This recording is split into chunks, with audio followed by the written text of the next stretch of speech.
si Ray. Dalangin po namin, O Diyos, ang iyong gabay at patnubay ay laging sa kanya.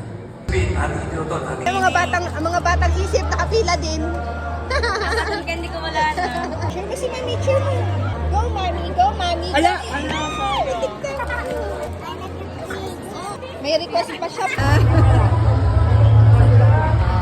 Pati mga senior ay masaya eh, oh. Habang sa kanilang pictures.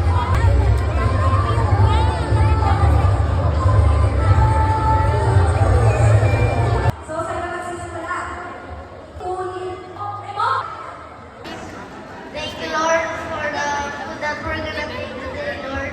In Jesus' name, amen. amen. Thank you so much, Kuya Noah. Kaway kayo, kaway, kaway.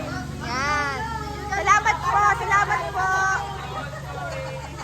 Salamat po. Bye. Oh, bye-bye sa video. Bye-bye. Ingat Bye-bye, din. vlog. Bye-bye Bye-bye, vlog. Yan, makikita Ingat kayo po sa kayo. ano.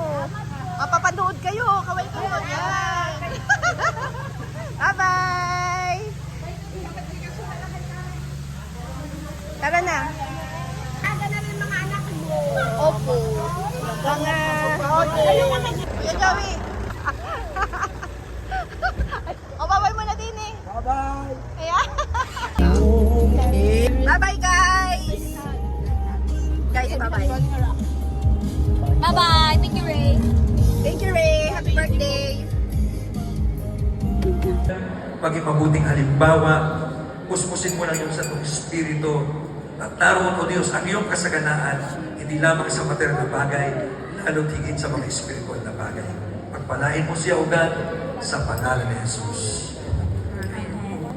Bilang mga ninong at ninang, merong tungkulin kami, na patuloy siyang idalangin, patuloy siyang gabayan, maging mabuting halimbawa para kay Ray. Sa panahon ng Diyos na kailangan ng mag-asawa ang aming tulong sa anumang bagay na handa po kami na tumayo bilang pangalawang magulang. Sa pangalan ni Jesus, ito po aming sakot dalangin. Amen. Amen. Amen. Inayahan ko rin po ang mga nakaupo, continually i-push mo out po, God, in this family, hindi lamang sa material na bagay, even spiritually, patuloy na mahayag ang iyong kabutihan, ang iyong kagandahan loob, at lalo higit, Panginoon, may abad din nila patuloy ang iyong kaharian, mas marami, Panginoon, kaluluwa pa, at may